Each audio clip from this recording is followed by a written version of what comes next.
4,233 three-pointers. That is Stephen Curry's career regular season three-point total as of right now, and it is the most absurd number in NBA history. But here's the question that's been eating at me. Will anyone ever break it? I'm going to give you the full breakdown, the math, the history, the players who might have a shot, and why this record might be the most unbreakable thing in NBA history. Let me put this record in perspective, because I don't think most people actually understand how far ahead Curry is. Ray Allen, one of the greatest shooters who ever lived, he played 18 seasons and retired with 2,973 career threes. That was the record, it stood for years. People said it would never be broken. Then came Reggie Miller, 2,560, 18 seasons with Indiana. James Harden, 3,336. Damian Lillard, 2,804. Klay Thompson, Curry's own teammate for over a decade, 2,858. All of those guys are top 5 all time, all considered elite 3-point shooters, and not one of them is even close. Curry's lead over the number 2 player, James Harden, is 897 3-pointers. 897. Let me tell you what that means. The gap between Curry and second place is bigger than Steve Kerr's entire career. Kerr made 726 across 15 seasons. Curry's margin over Harden alone exceeds that. The gap is bigger than what most elite shooters produce in a decade. And here's the thing that really breaks my brain. Curry broke Ray Allen's record in December of 2021. 13 seasons into his career, Ray Allen needed 18 seasons to build that record. Curry smashed it in just 13. And the number keeps on climbing. In 39 games he's played this season, before a knee injury shut him down in late January, Curry was averaging 4.8 3-pointers made per game, at 37 years old. That is a player at the peak of his powers. But that knee injury that's kept him out for over a month with no clear return date is actually the perfect introduction to what this entire video is about, because the record just doesn't require elite shooting. It requires elite shooting for 2 decades without your body betraying you. Even Curry isn't immune to that, which makes what he's already built even more remarkable. By the time Curry retires, his final career total is projected to land somewhere between 4,600 and 4,900 regular season threes, depending on his health. So the future number the players actually need to beat it isn't 4,233, it's closer to 5,000. That is the mountain we're talking about climbing. Let's talk about how we got here.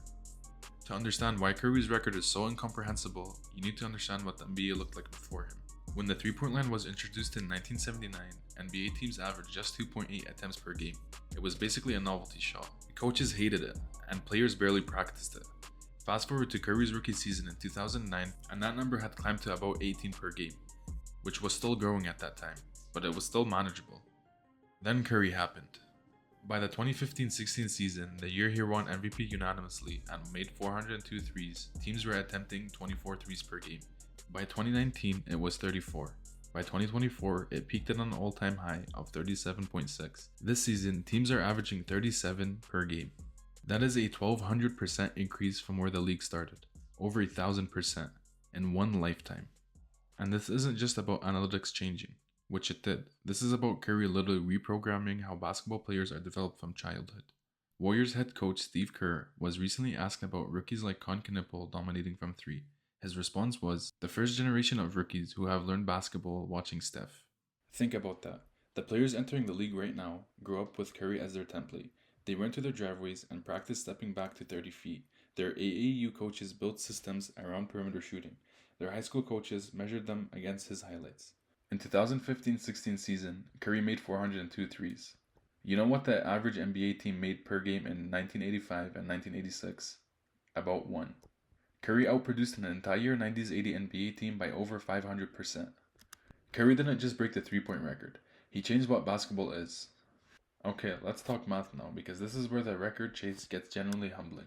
Let's set the target at 4,800 career threes, a conservative estimate of where Curry finishes. To get there averaging 250 threes a season, you need over 19 full seasons. At 300 a season, you need 16. At 350, you need nearly 14. And to do it in just over 12 seasons, you'd need to average 400 a year. Now here's what nobody talks about when they throw these numbers around, the efficiency problem.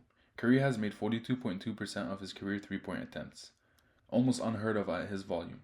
Most great shooters, when you push their attempts to 9 or 10, they fall around to 36 to 38.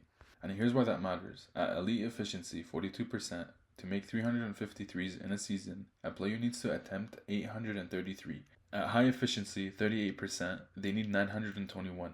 At league average, 36%, they need 972. A player shooting at the league average must take 139 more high intensity shots per season than Curry to achieve even the same result. More shots means more wear on the body, more fatigue, and even more injury risk. Efficiency is how you protect your career. Curry is the only player in NBA history to attempt 10 or more threes per game while maintaining an efficiency at above 42%. Every other high volume shooter at his level dropped below 37%. He somehow threaded that needle for 16 plus seasons. That specific combination, volume and accuracy, sustained, is what makes this record so rare. Here are the 5 things any record breaker has to get right. Enter the league young, around 18 to 20 years old, because every year of runaway is 300 more threes. Attempt 9 to 11 threes per game every single season, because you cannot make what you don't attempt. Maintain 40% efficiency at that volume, which alone eliminates 99% of NBA players. Stay injury free for 14 to 16 seasons, because one season lost at 29 costs you 300 threes permanently. And never significantly change your role, because moving to a contender and shooting less costs you 100 threes a year. All 5 simultaneously for a decade and a half. That's what it takes. Which leads us to who actually has a shot at breaking it. Anthony Edwards at 24, he's averaging 3.5 made threes per game on 40.2% shooting. His career could land between 3,800 and 4,800 threes. That's a real conversation, but sustaining 40% at elite volume shooting for over 15 years is a standard only one person has ever met. And then you have Con Knippel. Right now in his rookie season, this 20-year-old is leading the entire NBA in three-pointers made. Not rookies, everyone. He broke the all-time record for threes in just 59 games and became the fastest player in NBA history to reach 200 career threes, doing it in just 58 games. It took Curry 146. Knippel this season, 209 threes, 44.2% from 3.5 per game. Curry's rookie season, he had 166 threes and was 43.7% from 3, averaging 2.1 per game. Nearly identical efficiency, nearly double the volume. Curry himself said this season, "You can't really leave him open at all. He has such a quick release and shoots with confidence."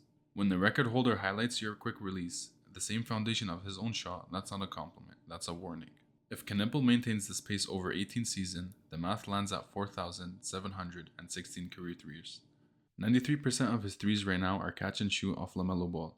He needs to develop pull-up shooting, and he needs to stay healthy for almost 2 decades. Drop in the comments below, I'd like to know your thoughts. Is Knippel a real threat or does he fade? Subscribe for more.